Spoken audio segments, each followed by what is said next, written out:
Thank you for joining, and welcome to Learning Zwift. We all love participating in Zwift races, and are constantly trying to improve our results. And one of the most important factors in cycling is our weight, as a lower weight can allow you to go up those steep climbs faster. We hear stories of the pro riders, with their sports nutritionists dropping kilos and getting to their race weight before a big grand tour. Oftentimes, this race weight makes them look super skinny, and we as competitive Zwifters often think we must be constantly dropping weight to improve our results. I myself have lost almost 2 kilos in just 3 days, trying to propel myself up the leaderboards. While losing a kilo or two can assist you in your next big climb, we often get carried away, and the obsession with weight loss can lead to worse race results and even worse, poor health. So when is it okay to drop weight for an upcoming race, and when should you avoid it? Let's dive in and chat about the key factors. But before we do, these points are purely from my personal experience and are not intended to be a substitute for medical advice. Number 1. There are tons of great races on Zwift, and my personal favorites are the ones with big climbs, or long series that feature multiple climbs. But when the road kicks, especially above 7%, one of the biggest factors in determining your speed is your watts per kilogram ratio. This is why we often see riders with the highest watts per kilogram ratio winning races. And why is that? Because of the force of gravity, and it having a more negative effect on heavier riders during the big climbs. When we look at the watt per kilogram formula, you have two choices to improve it. Either increase your watts or decrease your weight. As we see, many of the riders who frequently win climbing stages are on the lighter side. We often find ourselves feeling the need to be the same as them. We often think, this is the quickest thing I can do to improve. If I just eat a bit less, I can drop weight and improve my watt per kilogram ratio and win more races. But it's often not as simple as that, as it is only half of the formula for improvement and must be done carefully. Number 2, weight and power tend to have a direct correlation, as heavier riders tend to be able to put out more raw watts. However, if you have ever heard the term race weight, or if you haven't, in simplest terms it means the sweet spot weight, where you're able to produce a high watt per kilogram ratio, but also allow for quick recovery and strong health, it is often not equal to the lowest weight the rider has ever been. And why is this? Well, because when you lose weight, you often reduce your body mass index, or BMI. If this falls below a healthy range, it will often be associated with negative health effects such as depression, decreased immune systems, and more. Although many pro cyclists have commented on how they were able to win races below their race weight, they can often feel sick the next day and be forced to abandon grand tours. And this happens even though they employ top-end sports doctors and nutritionists. In fact, one of the top teams, Jumbo-Visma, finds this so important they have found a performance nutritionist and chefs. These full-time individuals are dedicated to making sure each individual rider comes into races in the best shape possible and provide plans to properly fuel riders throughout the 3-week Grand Tours.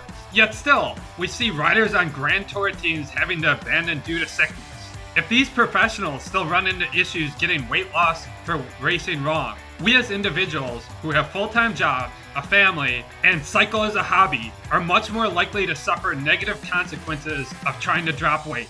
Since the professionals can even get this wrong, I always try to remind myself, if I am too focused on losing weight for racing, I'm likely to suffer these negative consequences. In fact, I have even dealt with some negative effects before. From my personal experience, I've went through trying to drop weight drastically and found that although my watt per kilogram improves a bit, it also caused me to lose some of my raw watts. And worse yet, my body felt awful. However, I have finally found a sweet spot, and I have found through my years of Zwifting that I feel best when I ride between 72 and 73 kilograms. This works for me as it allows me to perform well in races, but at the same time, lets me enjoy the little things in life, such as the occasional cheeseburger from my favorite New York City burger joint. Even though you may be able to ride below a healthy weight in the short term, you will likely find it leads to increased stress, worse health, and overall negative impacts in the long term. Just keep in mind 99% of us are Zwifting for fun, and it is important to find a healthy balance between the fun and competitive results. Number 3. I often find myself trying to get to my race weight for key races I have upcoming. For me, I enjoy doing the longer GC-based events, such as the Chasin Series and FRR. And I often try to plan about a month in advance to be in good shape, as it is important to remember that you are not going to get to your race weight overnight. We can see from my weight history that I had slowly lost weight approaching some key races.